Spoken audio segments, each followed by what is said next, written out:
The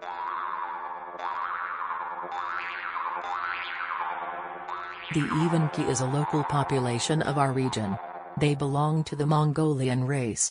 The Evenki are the people of the far north. Most of our local toponyms came from the Evenki's language. For example, the word Tinda means a place where people change their deer reins. The Evenki used to identify themselves according to clans, which were the unions of several families. Each clan was usually named after a respectable relative. A marriage between members of the clan was prohibited. The Evenks mostly were the deer breeders and hunters, also they were good fishermen. They used to be nomads. Their religion is shamanism. The Evenki's migration followed deer pastures. Each family marked its deer, with a special mark, on the deer ears. Looking after deer was usually a male job. By early 20th century, deer breeding became a main industry for the Evenki society. Those families, which had no deer, lived in poverty. Deer breeding activities took the Evenki 6 months a year. Most of things were made of natural materials, such as wood and animal hides. Dishes, skis, boats, sledge, the so-called nardi, and so on. Now it's time to say a few words about Evenki's vehicle.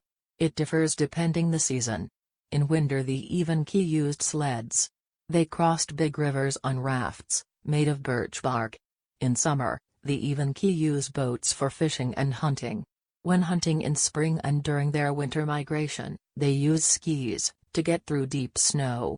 Sewing and decoration of fur was one of the Evenki's women household routine works.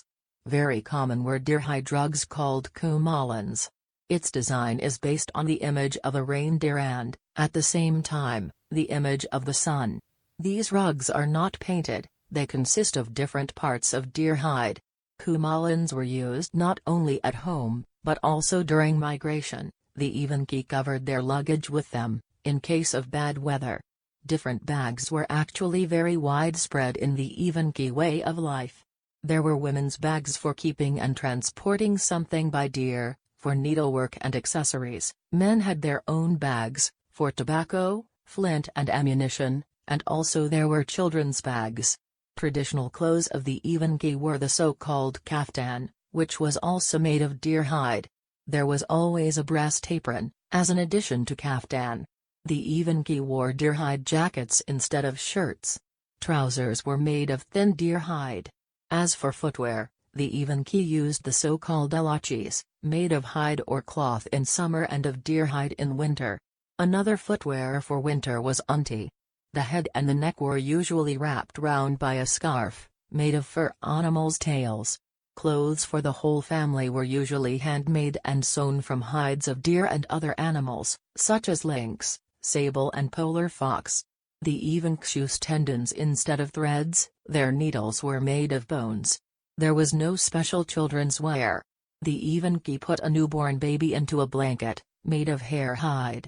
From the age of 4 to 5 years, children were usually dressed like adults. The Evenks didn't cut their hair, they used to make a tail, with an ornamented ribbon. The Evenki didn't use to eat domestic deer, except emergency situations, as it was a sacred animal. Usually the Evenki hunted wild deer, as well as foxes, elks, bears and other polar animals. Evenki's food was very specific. They didn't use spice, to avoid thirst. Meat and fish were usually kept in dried forms, to save them for a longer time. The Evenki's ration also included berries, mushrooms and deer milk. Hunting of fur animals was poorly developed, before Russian people started Siberia exploration. The Evenki used fur, only for their own needs. Only wealthy Evenki had firearms, up to the end of the 20th century. A typical way of dwelling for the Evenki was a rawhide tent, called chum. But since the beginning of the 20th century, a chum was used only as a shaman tent, for religious ceremonies. The floor was covered with tree branches and leaves. There were special seats for different people. The Evenki believed that the world consisted of 3 parts, the top world, the middle world and the lower world. The top world was located where the sun rises, the lower world was where the sun sets, and our earth is the middle world. The top and the lower world were accessible only for shamans. According to one of the Evenki's legends, they evolved from the bear.